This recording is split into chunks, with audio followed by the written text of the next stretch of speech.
नमस्कार, new MP news 24/7 में आप सभी का स्वागत है। मैं हूं आपके साथ साक्षी गुप्ता। आइए बढ़ते हैं कुछ खास खबर। नई दिल्ली में स्वामी विवेकानंद जी की जयंती के अवसर पर भारतीय यूथ पार्लियामेंट दिल्ली युवा दिवस के रूप में 12 जनवरी 2026 को मनाया गया। यूथ पार्लियामेंट में देश भर से पधारे युवाओं से मिलने का अवसर प्राप्त हुआ।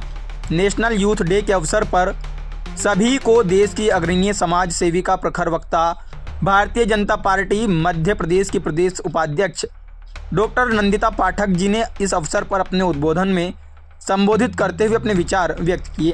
भारतीय यूथ पार्लियामेंट, आज हम सब लोगों ने प्रातः काल से आप सब नए नए सांसदों को सुन रहे थे।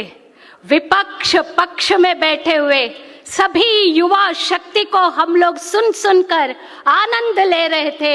ऐसे भारतीय यूथ पार्लियामेंट के आयोजन में लगे हुए हम सबके प्रिय प्रमोद भैया का मैं बहुत बहुत धन्यवाद देती हूँ, स्वागत करती हूँ, अभिनंदन करते हैं, क्योंकि स्वामी विवेकानंद जी के 163वें जन्म जयंती के अवसर पर यह भारतीय यूथ पार्लियामेंट ताल कटोरा स्टेडियम में आयोजित है।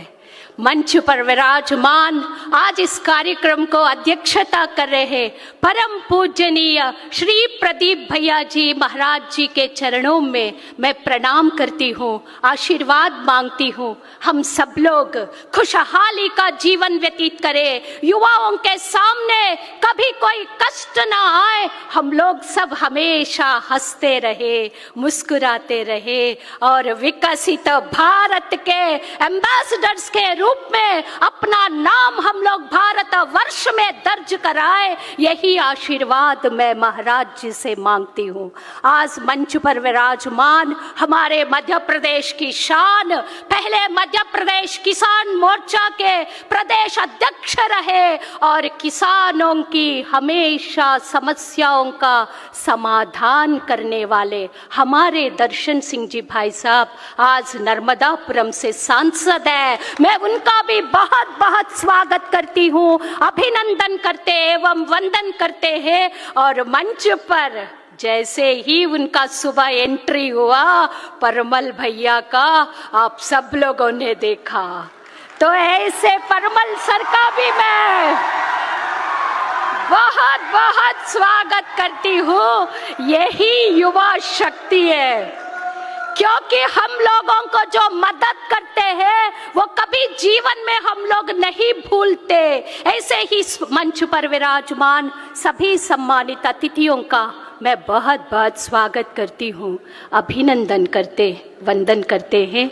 आप सब प्यारे बच्चों का हम लोग स्वामी विवेकानंद जी के 163वें जयंती के अवसर पर बहुत बहुत बधाई देते हैं। बच्चे, आप लोग हर रोज नए नए विषय पढ़िए, नई नई चीजों का खोज करिए, रोज नवाचार करिएगा, क्योंकि विकसित भारत एम्बेसडर्स, विकसित भारत 2047 के लिए हमेशा एक प्रयोगवादी बनकर रहना चाहिए। जो प्रयोग करता है वो कभी जीवन में असफल नहीं होता। जरूर प्रयोग असफल होते हैं, लेकिन प्रयोग सफल होने पर नाम हो जाता है। अपने यशस्वी प्रधानमंत्री जी श्रीमान नरेंद्र भाई मोदी जी कहते हैं, आप सब युवा नौकरी मांगने वाले ना बने, नौकरी देने लायक बने। हम सब ऐसे सशक्त युवा से सशक्त राष्ट्र के निर्माण की बात कहने वाले हमारे यशस्वी प्रधानमंत्री जी आप सब युवाओं से बहुत आकांक्षाएं रखते हैं।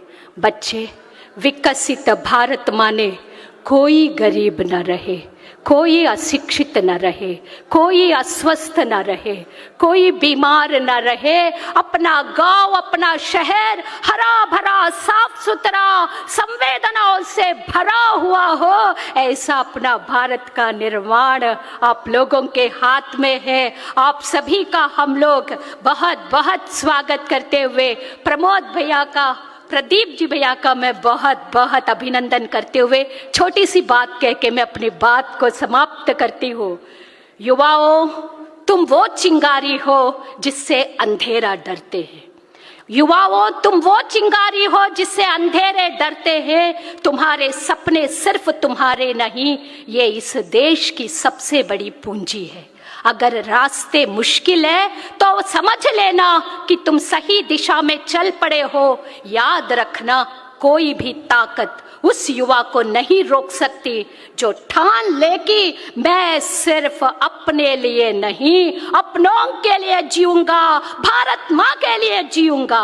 आज उठो, इसीलिए नहीं कि तालियां मिले, शाबाशी मिले। आज उठो, इसीलिए नहीं कि तालियां मिले, शाबाशी मिले। उठो इसीलिए कि आने वाली पीढ़ियां कहे, हाँ यही वो युवा थे जिन्होंने भारत को बदल दिया, नई दिशा दिया है। ये मत पूछो कि देश ने तुम्हारे लिए क्या किया, ये मत पूछो कि देश ने तुम्हारे लिए क्या किया, ये पूछो तुम देश के लिए कब खड़े होंगे। क्योंकि इतिहास में बदलाव भीख मांगने वालों ने नहीं, टकराने वालों ने लिखा है। याद रखना युवाओं, क्रांति रिटायर लोगों से नहीं मिलती। क्रांति रिटायर लोगों से, थके हुए लोगों से, रोने वाले लोगों से नहीं आती। 18 से 30 वर्ष आयु के जुनून से आती है। आज अगर तुम नहीं उठे, आज तुम यदि नहीं समझे, तो कल तुम्हें उठाने वाला कोई नहीं होगा।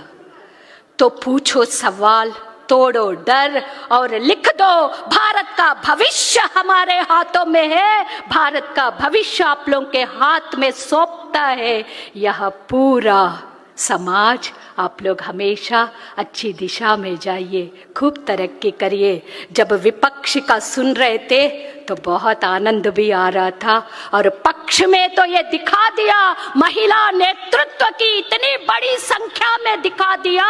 और काश विपक्ष में भी यह बात देखने को मिलती, लेकिन विपक्ष ने जो प्रश्न किया उसका उत्तर जरूर मिलना चाहिए। जबरदस्त प्रश्न आप लोगों ने किया है। दोनों पक्ष विपक्ष के नेताओं को ढेर सारी बधाई देते हैं। बोलिए भारत माता की, वंदे मातरम।